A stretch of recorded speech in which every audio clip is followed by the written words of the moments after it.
Hey, it's me, Zanav, and welcome back to the Elder Scrolls V Skyrim Anniversary Edition Legendary Difficulty Survival Mode playthrough. How are we doing, ladies and gentlemen? I am doing pretty good myself, pretty good indeed. I'm glad to be in Skyrim. I've actually started off today, the only day I've started off in a little while, where I started off recording Skyrim instead of Oblivion, because I'm just having such a great time recording Oblivion, even when I am like, okay, I need to record some Skyrim episodes. I always just kick off the day with Oblivion, but today is going to be the day I kick it off with Skyrim, so I don't have that huge I don't know, slap in the face kind of feeling that I usually get when I get from moving in Oblivion super quickly with my character compared to Skyrim now moving super slowly. Obviously, that's because in Oblivion you have an attribute. It's the speed attribute, and no, not speed attribute. I think it's a skill. Actually, I don't know. I still get kind of confused with the whole attribute skills and all that. I'm getting better at it, but I've got a better idea of it. But I still get a little bit confused with it. Yes, I do. Can take you to any of the hold I would like to go to Where do you want to Whiterun go? if that is okay, good sir. There we go. Time and back, and we'll be off. And I shall do that for you. Yeah, I'm getting better at the whole system in Oblivion, the whole leveling system in Oblivion. I'm beginning to grasp it a bit more. I feel like a second playthrough and I might even be able to dabble in efficient leveling, but hey, that's for the future. We're still early days now. Oh gosh, I am freezing, I am famished, I am tired. Of course, why wouldn't I be? Survival mode! And that is also one thing that has been I'm moving so slowly. It's not only the movement, but it's also this. This has been just another huge slap to get used to. Every single time I come from recording Oblivion, moving super quickly, not having to deal with survival mode, not having to deal with any of that, and then when I come into Skyrim and it's like, okay, so you were just playing Oblivion, you're having a decent, pretty chilled time playing Oblivion, you're moving real fast, you're getting around the map quickly. Okay, well, now we're in Skyrim. You are fatigued, you are hungry, you are cold, you cannot fast travel, you're about to die. Basically, you're over encumbered, you cannot move.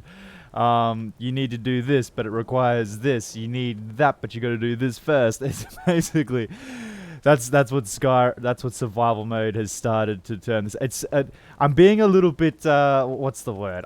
It's the trouble of survival mode, just how much more effort survival mode takes now, has become more evident to me than what it was before, just because I've been playing Oblivion and I'm so used to, obviously, Oblivion. You everything is, you're able to fast travel everywhere from the get-go. Who's that over there?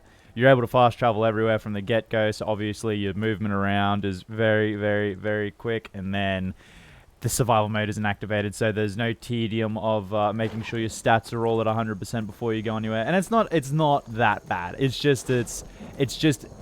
becomes extremely apparent, and it's at the forefront of your mind, or at least my mind, when I come from Oblivion and then coming into Skyrim. But other than that, the survival mode has been fantastic. It's been really fun. Will I do it again in my next playthrough? Probably not. I feel like survival mode is kind of the thing where so for me when I play games, it's very hard for me to allow myself to not play a game on its hardest difficulty. I believe I've mentioned it plenty of times before if you've been watching some of my other videos. Whenever I play a game, I feel like I need to play it on the hardest difficulty to kind of get everything out of that game that I'm seeking. Get the challenge, get the reward, get the fulfillment of finishing it, of completing it, of doing something that's hard and completing it and pushing through it no matter how hard it was. And I feel like a lot of people who play Skyrim that like to play it on legendary difficulty like I do, survival mode is like an extra thing, an extra layer on top, which is great. It just spices it up a bit, gives you a bit more of a, an experience you're not used to. You start to have to think about a lot of things that you never usually have to think about in regular base game Skyrim. And yeah, I feel like it's a really good experience, but isn't it an experience that I would replicate over and over again for replayability? Probably not. Probably not. It's definitely difficult, it's definitely challenging, it's rewarding, and it makes you play the game in a way that you've never played it before. But whether or not I would do it again, probably not, because there's a bit of a balance that has to be made between difficulty and tedium. I believe that's probably the best way to put it. There's a balance between difficulty and tedium. Can tedium make things more difficult? Yes, because for instance, I've got to keep an eye on my health stat, I've got to keep an eye on my fatigue stat, I've got to keep an eye on my how hungry I am. I've got to keep an eye on all of those things. So those stats that you have to take care of, although they are inherently tedious, they add to the difficulty. But yeah, you've got to balance it out as to, you know, how much tedium are you willing to take in order to increase the difficulty, and are you increasing that tedium to a point where it's almost taking away. Now, I think survival mode in Skyrim is right on the edge of that. Like, it's very good, it's been done very well, but it's right on the edge of being considered just a little bit too much. Now, that's not necessarily the case for the beginning of the playthrough. For the beginning of the playthrough, we have not harvested any of this in such a long time. I'm just going to do it while I talk. At the beginning of a playthrough, survival mode, that's when it's truly at its best, I believe, because that's when it's forcing you to run around. That's when everything's fun. That's when it's like all new, yada yada yada. That's when it's really, you've got your you know, your honeymoon goggles on, and it's new and you're loving it and it's great. And don't get me wrong, as much as I'm saying all this, this is like just like a basic review on the survival mode of Skyrim, basically.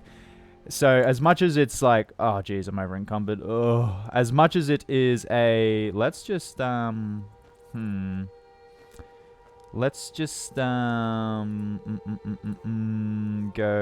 to weapons, and we'll just drop stuff like this, because we're going to come back and pick it up. Obviously, it's not going to be detrimental, and we'll drop that too. Okay. Yeah, so as I was saying, the main great part about survival mode is experienced at the start of a playthrough, because it's at the start of the playthrough where, you know, as I said, everything's new, everything's fresh, you're running around, you're exploring, and you're finding new things that you usually wouldn't find. The part where it starts to... What in there? Dawnguard Novice Hakar. Let's get him, guys. Yeah, let's get him.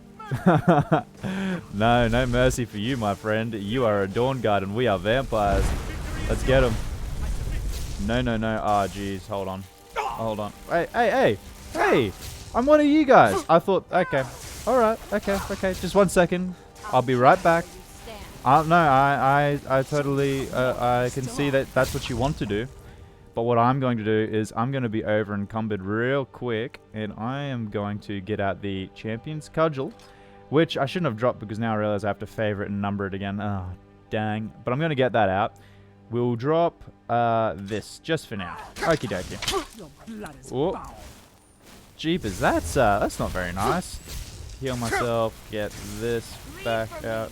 Oh, it's not even... Oh, that's right, it's not favorited. Hold on, we'll get back to my thoughts on survival mode in just 1 second. just gotta deal with these guys real quick. 1 second. Okay, hello.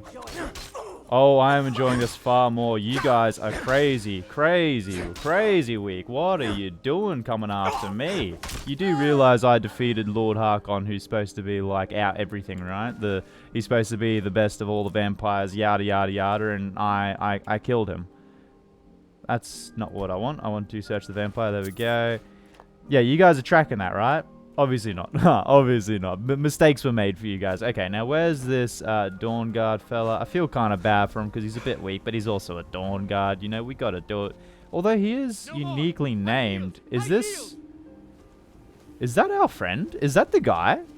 Is that the guy that we see at the start of Dawnguard? I think it is. Okay, well, we got to kill him anyway. I'm going to kill him because he's a Dawnguard. And, I mean, he's marked as an enemy and he's just going to make stuff painful for me, I'm guessing. Okay. I know. I'm sorry, my friend. I'm sorry. Just like this. Whoa! Where did you go? Where did you go? Oh, Skyrim. Well, it looks like I'm not going to be able to search. Oh, no, there he is. Oh, my goodness. I was like, I thought... Okay. I thought he just flung to... I don't know. Some other side of the map. Dawnguard, I don't think I've ever encountered this random interaction. Is this part of vanilla game? I don't know, but he looks like the person we see when we first start the Dawnguard DLC. So we've got the Dawnguard cache key and Dawnguard orders for Hakar. Let's have a read.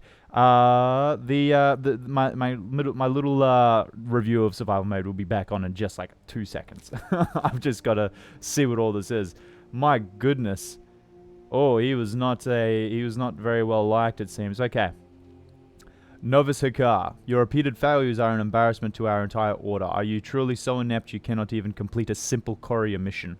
You have one last chance to redeem yourself. We recently established a number of wilderness caches to supply our agents in the field. You are to restock the chests listed below, then report back for further orders. Our caches in Whiterun Hold are located in Rorikstead, in the pasture behind Frostfruit Inn, near Stendar's Shrine in the center of the tundra, south of Whiterun's western watchtower. You have 1 week. Return successful or not at all. My goodness, the pressure on this guy. Now, I genuinely cannot remember. Is this the guy that we see at the start of Dawnguard? I mean, he looks like him. He's got that face, I believe. Or is this some Creation Club content? Or is it... I don't know. I've genuinely got no idea, but I've never had that interaction before. That's actually really interesting. Anyway, getting back to my review on the whole survival mode thing. At lower levels, I can see and I will agree that the survival mode is great. For all reasons I already mentioned. I'm not going to go over them all again. But once you get to, like, our level, for example... 69. it's the number. Yeah, once you get to that level, I'm so silly. Okay. Once you get to that kind of level and you've been in Skyrim for long enough, that's when the novelty of survival mode starts to really lean towards tedium instead of addition, like something that's like adding something to the gameplay. Yeah, that's when it starts to become more of a tedium. Before we do that, let's quickly see if we can disenchant anything. We can disenchant this, but I'm not going to disenchant that. Not ever. We need one-handed attacks, and we're going to get it from this necklace, not that. We're definitely not disenchanting that. Oh, no, never happening. But we'll disenchant this, yes. And Necklace of Revival, health regenerates 50% faster, yes. That could be pretty good for survival mode. Because your health does not regenerate by itself. You have no base regeneration like you do in regular Skyrim. Okay, let's just start dropping everything off that we don't need. So, I'm going to try and remember that we have these, because I feel like there's an entire set we can get. So, store. Can we store these? I don't know. No, I don't think I want to store them, because they are somewhat important. We'll store this kind of stuff. Store. I hope I didn't store something that I was wearing. That would be very annoying. Store. Quest items cannot be removed from your inventory. So I've got to remember that everything I'm storing is in here. Store, and store. Now I've got to make sure I did, didn't I? I did, didn't I? Yup. I knew it. I knew I did. Oh, I've got to find my necklace now. Oh, thank goodness that was easy to do. Oh, thank goodness. I was worried I was going to be looking through that chest for the longest time. Okay, so that could have been very bad, but thank goodness it wasn't. We're still doing pretty good in cash, so I don't need to take any of these potions out. Now I just need to remember where I put all of my... That's empty, but we have... Let's go back upstairs, because I have all my ingredients in a chest up here, I'm pretty sure. Hey, Hilda. Oh, I got to empty you. I've got to make sure I empty you. There's a lot of stuff we have to do this episode. Dawnbreaker. Why have I got random stuff in here? Ah, jeez. What have I done? I don't know. This isn't going to be the playthrough for absolute perfect tidiness type things. Yeah, okay, quest items going to be removed from your inventory. Yeah, this isn't going to be the playthrough for, things being tidy and all kind of well tracked and put together and whatnot. It's going to be the playthrough of this is survival mode, it's legendary, let's get through it. Yes, store that, store these, store that. Okay, can't store that. Store that, store these, keep those, store these, because I don't think I'm going to need them. If I do, I know there's a huge ingredients chest up here, which they will most likely be. I have Saber Cat, Giant's Toe, Gleam Blossom, yes, store them all. Glowing Mushrooms, store them all. Hagraven Claw, Hawk. Now, from memory, last time we stored all of our ingredients, we got a bunch of carry weight back, and I'm gonna guess it's gonna be no different for this. We'll more than likely get a ton of carry weight back because there's just so much weight taken up in the form of ingredients that you just don't really realize until you drop it all off. There's just, yeah, so much weight taken up just in ingredients, and it's insane. It really does astonish me every time how much weight I get back just by storing ingredients. Look at that.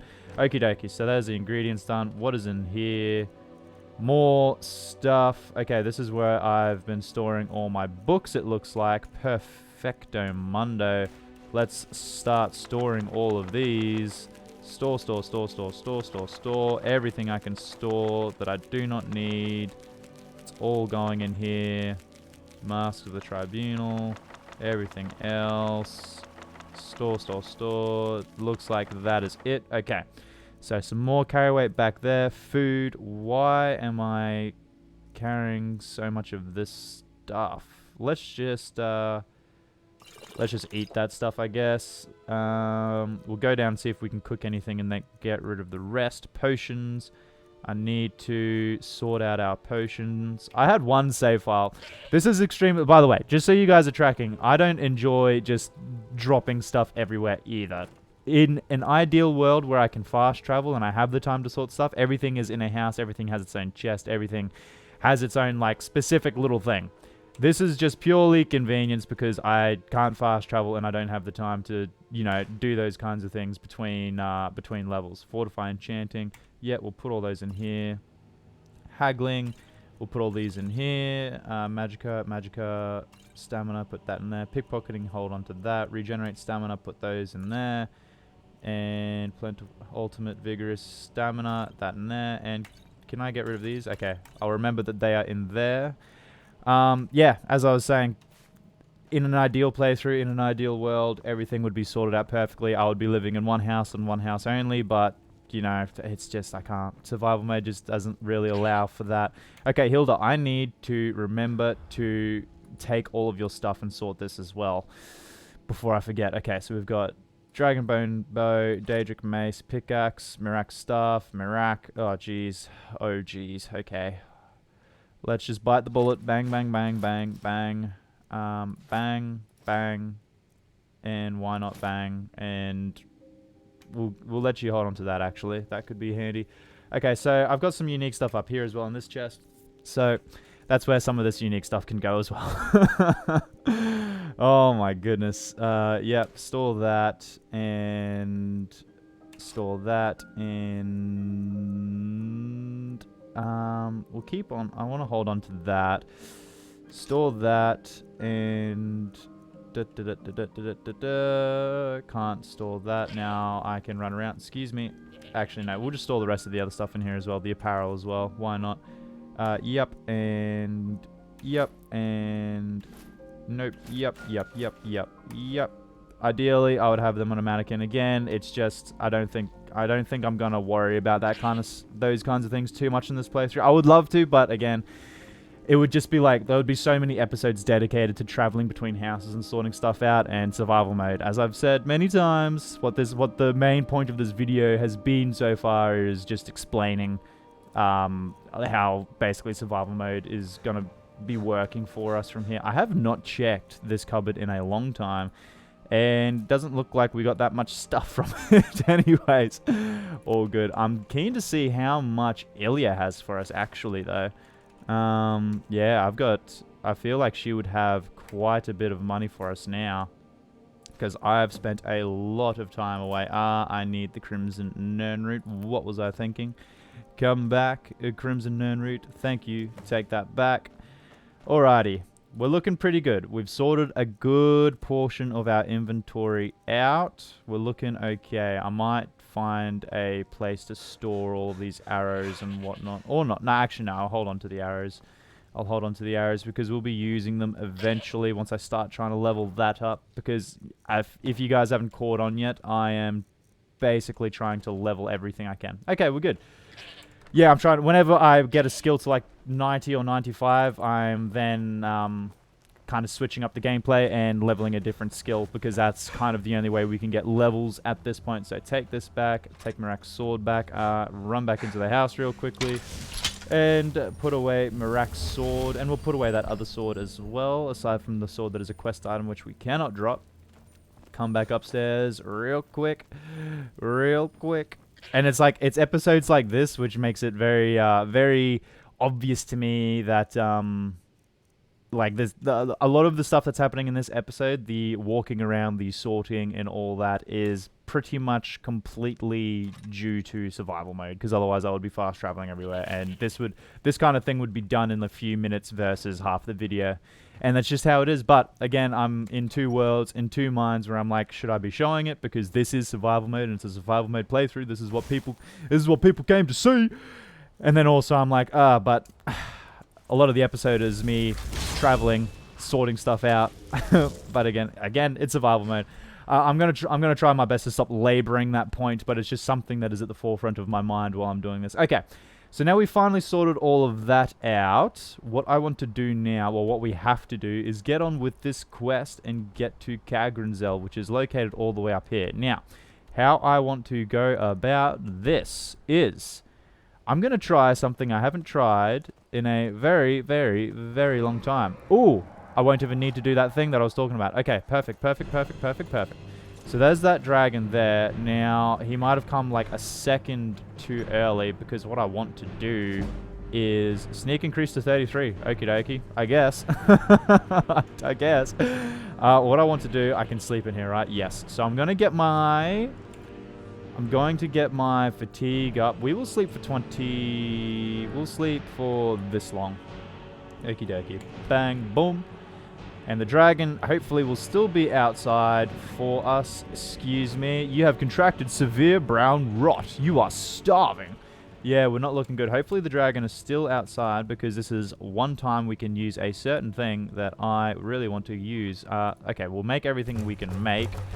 So, yes, red apples and cabbage soups as well for hunger. Anything else I can make?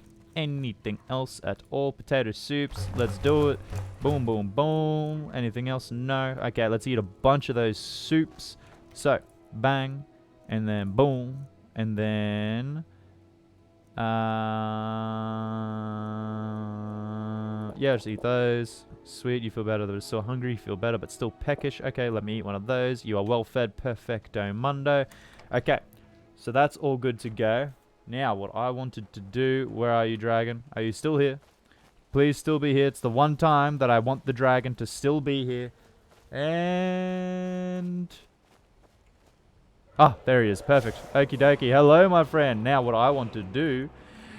Quick tip for anyone who still is in survival mode and still wants to fast travel, but cannot rely on the whole getting stats to 100, and thank you for that, dragon. Thank you so much. Cannot rely on the getting stats to 100 and then traveling outside. Oh, you're kind of got me stuck inside you there. What we can do is ride Revered Dragon. So you jump on, and in survival mode, so long as his shout isn't going to kill me, there we go, I'll just regen myself. And then once we are on the dragon, looky here, looky here, fast travel. That is why I wanted to go through the Dragonborn DLC as well. I'm not sure if I've already mentioned it prior, but that is a thing about having the Bendwell Shout and dragons appearing at random that is actually extremely handy in survival mode once you've, crossed all your T's and dotted all your I's, is that once you have the Bendwell Shout, if you have a random dragon pop in, you can fast travel from anywhere on the map, and that is invaluable.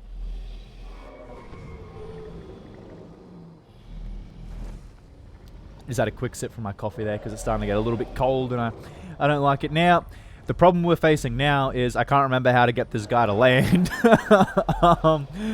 So I'm going to press E. There we go. Your dragon is searching for a place to land. Perfect. Yeah, I was like, oh boy, I actually forgot how to land. And also, because we're on a dragon... No, I'm trying to land and I really do want to get off. Believe me. Okay, search for another place to land, please. You're taking me so far away from the waypoint, aren't you? Oh well, it's still close. And as you can see with our stats, because we were on a dragon, it's not counted as... Okay, so we get off automatically. For some reason, our guy just wasn't getting off. Thank you, my friend. Yeah, so as you see, we traveled and we haven't got any kind of effect, which is, you know, we haven't accumulated any freezing, chilly effects. We haven't accumulated any hunger or fatigue, and that's because technically while fast traveling on Dragon, obviously we are a lot quicker than if we were to fast travel, which would take into account that, you know, our character walking there and yada, yada, yada. It would accumulate fatigue and cold and hunger and all of those other things. But on the Dragon, obviously, because you just fly there, it takes that into consideration. It doesn't accumulate all those things, and you can arrive to a point after being well rested, after being well fed, and after being warm, and still have your stats at 100%. Incredibly invaluable. Incredibly invaluable, and I'm actually very happy I got to showcase that just then, because it was... like, that dragon could have not come at a more perfect time. Skyrim is finally doing me some favors. Finally doing me some favors, giving me a dragon at the perfect time. It literally could not have been a more perfect time. Now, he could have dropped us off a little wee bit closer, but, you know, he can only get us as close as he can get us, you know what I'm saying? He did his best, and I appreciate that. I appreciate that.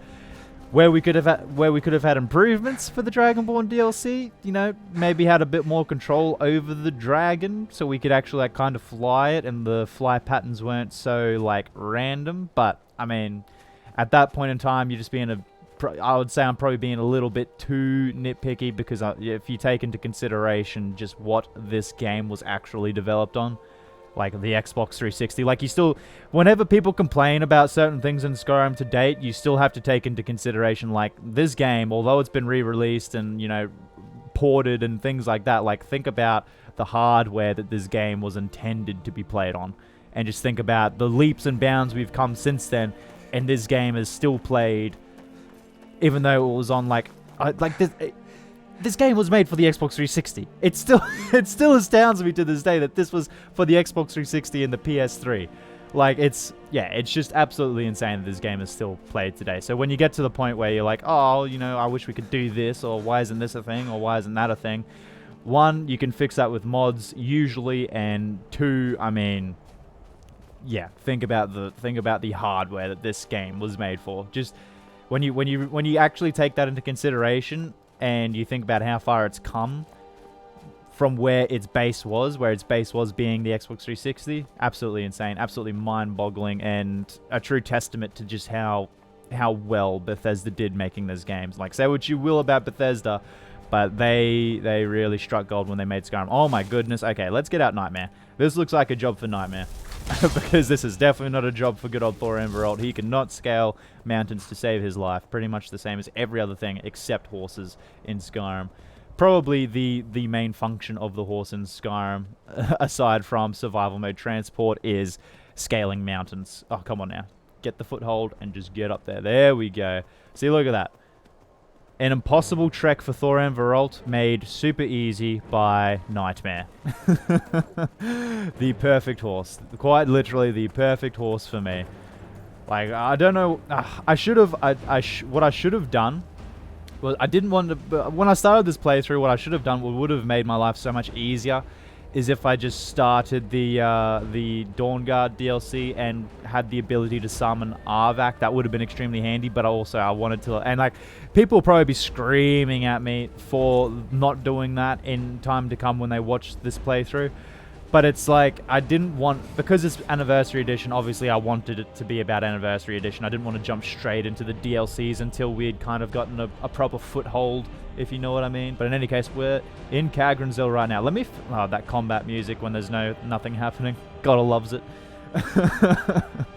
All right, let's quickly have a look at our quest log. So, still waiting on this to happen. The incompetent Rallis Sadrin, I believe is... Yeah, Rallis Sadri. You know, the guy that keeps taking gold off of us and then we do all the work anyway. Yeah, we're waiting for that. We're waiting to have to do more work for this guy. But until then, I've discovered a temple near Raven Rock where worshippers of Almalexia gather. It seems the temple matriarch is searching for the lost masks of Vivek and Sothel Sil. I've got Vivek. Evidently, one of the temple's curates had been following up on a lead near Kagrenzel. I should head to the area and see what I can find. And that, ladies and gentlemen, is the area we have just entered as Kagrenzel. Unfortunately for us, we are extremely cold. Do I have any torches? I don't think I do. Ah, that is one thing I forgot to clear out was my misc. Oh, jeez. Why do I forget things? Oh, my goodness. Oh, well, our carry weight's still pretty good. So, we're going to get right on in to this quest. Now, is this going to be... No? Open this door. Oakley dokley. I'm gonna wait 1 hour. Probably suffer a bit of fatigue, but hopefully that warms us up. Please warm me up. Please warm me up. It didn't warm me up, so my vision is still icy and stuff. Kind of annoying, but it is what it is. Oh boy. Gonna save here because I feel like something cool is gonna happen. I'm gonna do another save because I'm not sure if that saved properly. Okay, it did, but I'm gonna override it. There we go. Okie dokie. I feel like something cool is gonna happen, and I'm going to get out Destruction, get out Mara's Wrath. Yeah, hopefully that starts to warm us up because this is starting to get to me. It's starting to get to me just a little bit. Just a little bit. It's really starting to get to me. I just want to move quicker. Please, Skyrim. Just let me move quicker. Oh my gosh. Oh, come on, please. I just want to experience this cutscene normally. Okay, do I have any, like, hot food? Please, just give me some hot food or something. I'm really regretting not making hot food now.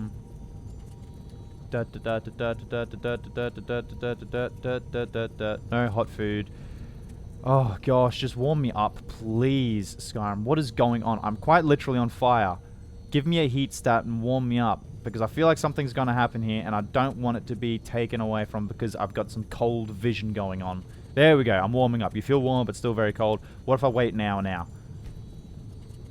Surely that's got to... There we go. Oh, thank goodness. Thank you, Skyrim. Thank you. Okie dokie. Let's see what's going on here. I'm actually... Touch the strange orb. I feel like something's going to happen as soon as I do that, so I'm going to refrain. We'll make another save here while I'm warm in case something happens and I'm like, hey, I kind of really want to, see this or have access to this with warm vision. So let's touch the strange orb.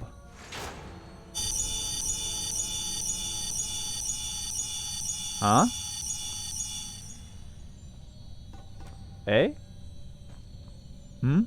What's going on here? This is interesting, but I've got no idea what's going on. This thing's going quicker and quicker.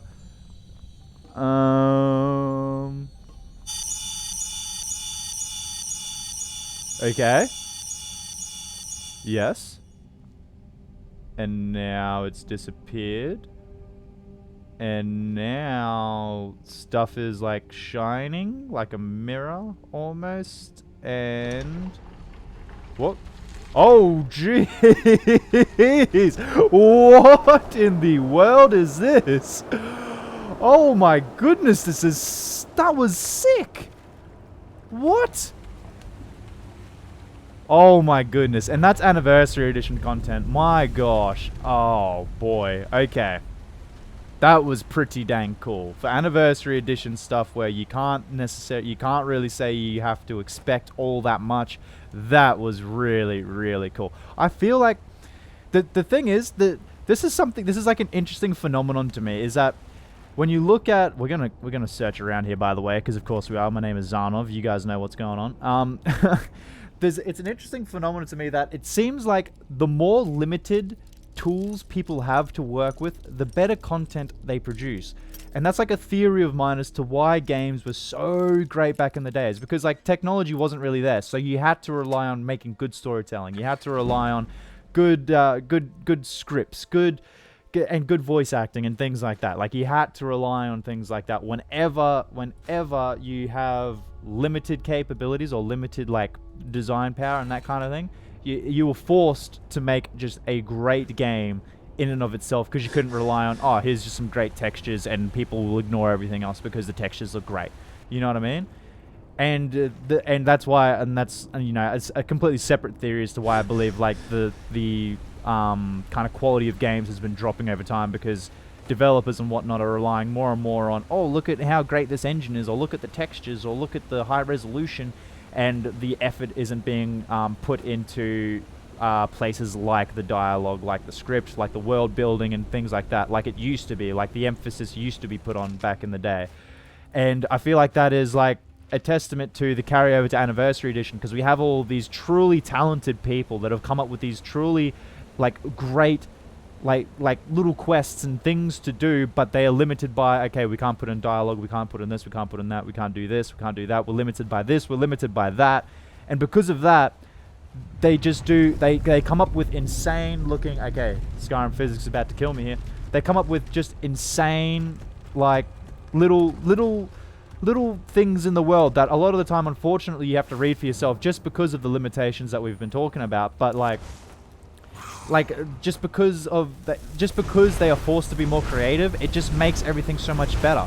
Like, for instance, that Golden Hills Plantation little quest where you get that Golden Hills Plantation house, like, that little thing with the where you solve it and then the ghosts and the family appear behind you and whatnot, and I'm not going to spoil everything, but like that little thing, like, just so extremely well done, but only forced people to put so much effort into something like that because they couldn't just rely on, you know, okay, we've got all this to do and hopefully people just focus on this and not that. Do you know what I mean? It's truly hard to articulate what I'm trying to say, but I hope you guys get it. But yeah, I mean, basically, it's a very long-winded to say that I'm absolutely loving this Anniversary Edition content, because, like, the events and how they make it interesting, like, it's truly a testament to these people. Like, it's truly a testament to their creative ability and just what they can do with the limitations they're working within. The limitations, obviously, being the big one of dialogue. And yet they still create awesome scenes. Like that cinematic scene where we just came falling through, like, all the way to the bottom of these ruins of Kagrenzel. I've never seen that before. And oh my gosh, was that awesome. Was that an awesome thing to experience for that split second, and like truly gets you excited for, okay, what is this place? Where are we? What am I doing? What am I going to find? Who inhabits this place? Obviously Falmer now, but like those questions start coming straight to mind because you're like, wow, they have done a good job of getting me excited to be here. And I feel like, obviously, as I've been saying this, whoa! Just 1 second, please, people. Oh my goodness. That was a waste, but I go all good. Yeah, we're going to have to back up a little bit because he's going to slow us right down. We're going to get our friends out here. Bang and bang. Nope. Not going to happen. Not going to let you do it. Not going to let you do it. I'm going to heal myself and I'm going to back up. There we go. Jamora Lords, do your thing, and we shall get back in there with our Champion's Cludgel. Are you guys doing your thing or what? You're not doing your thing. Well, what we are going to do is, let's do this, because I never use this. I'm always like, oh, I never use shouts because I don't do it. And then, like, I'm conscious that I never use shouts, and then I continue to never use the shouts when they are obviously for a part like that very useful. And it's like, why wouldn't I use it? And it's just because I haven't trained my brain to be like in the, you know, to continuously be thinking, okay, here's now's oh my goodness, guys, just too much talking on my behalf. I'm always just talking and I'm always getting so close to dying because I'm so focused on the point I'm trying to get out and I just neglect my health. Oh my gosh. Oh. Okay, we've almost got this guy, and he's healing himself, so we don't almost got this guy, and now we got him. Good stuff, guys. Good stuff. Love to see it. Okay, human heart, why are you carrying that around in your back pocket? Disgusting. Now I'm carrying it in my back pocket, but you can't judge me. Okay, let's keep going a bit further. Oh my goodness, I'm having a great time now. This is so great. Oh, what a stark difference to the to the beginning of the episode where I was talking about survival mode. Again, I'm not trying to bring that back up or complain about it, but those were just my thoughts for how survival mode can be truly enjoyed to its max and when it starts to wear off just a little bit. But we're not going to get back into that because right now I'm having a terrific time. Oh my gosh. I just absolutely love how whoever out there that created this, and whoever out there created the cause, whoever out there created the Golden Hills Plantation, you guys all did a fantastic job. Truly, credit to you where credit is due. Like, you've done a great job. Whether or not you ever actually see this video, I don't know, but that's my little